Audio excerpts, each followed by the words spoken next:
આજે દીકરા કલ્પેશભાઈ એના પિતાને શું ફરિયાદ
અને દીકરી ગમે એટલી દૂર રહેતી છે ને તરત બાપના ખાટલે આવીને બેસી જશે, માથે હાથ ફેરવશે અને કનુ દાદાની દીકરી ગાયત્રીનું મોઢું જોઈ ને તો 50% તો એમનું હાજા થઈ જતા હોય. એનું નામ બાપ દીકરીઓ.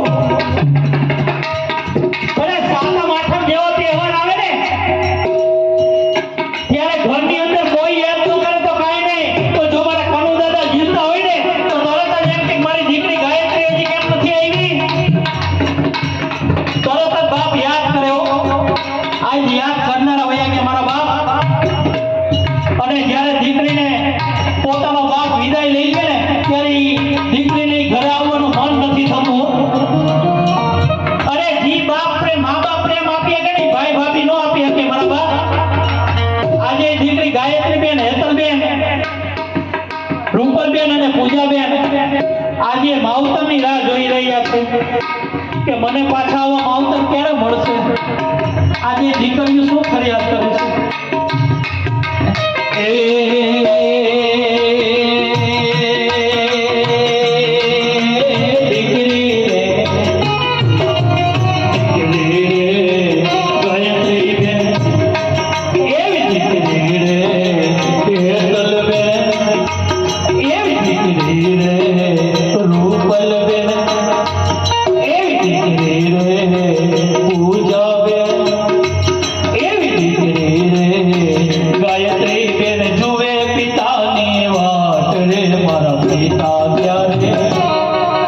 મારા માવતર ક્યારે આવશે લો, મારા પિતા ક્યારે આવશે લો.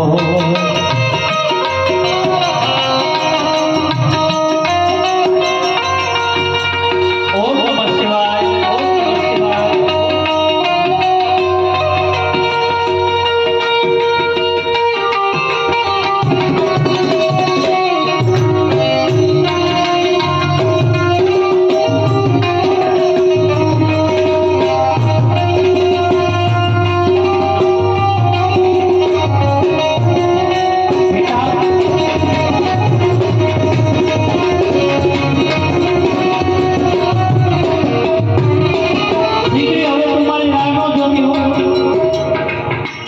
અને મને શરૂઆતમાં વાત કરી કનુ દાદાએ દીકરીના આશીર્વાદ આપ્યા હતા ને તો સ્વયં મારો ઠાકોરજીને જન્મ લેવો પડ્યો હતો.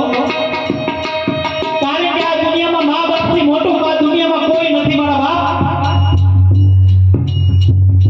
અરે તમે જો ભગવાનની પૂજા સેવા ચાકરી કરો ને તો મા બાપ નહીં મળે, પણ જો તમે મા બાપની એકવાર સેવા કરી લો તો મારો ઠાકોરજી તમને જરૂર મળશે.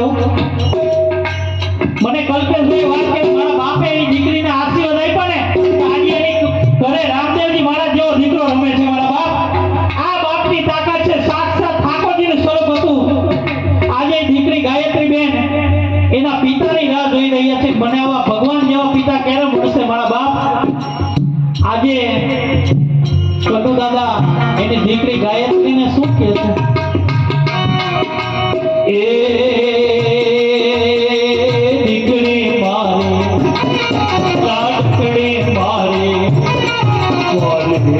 મારી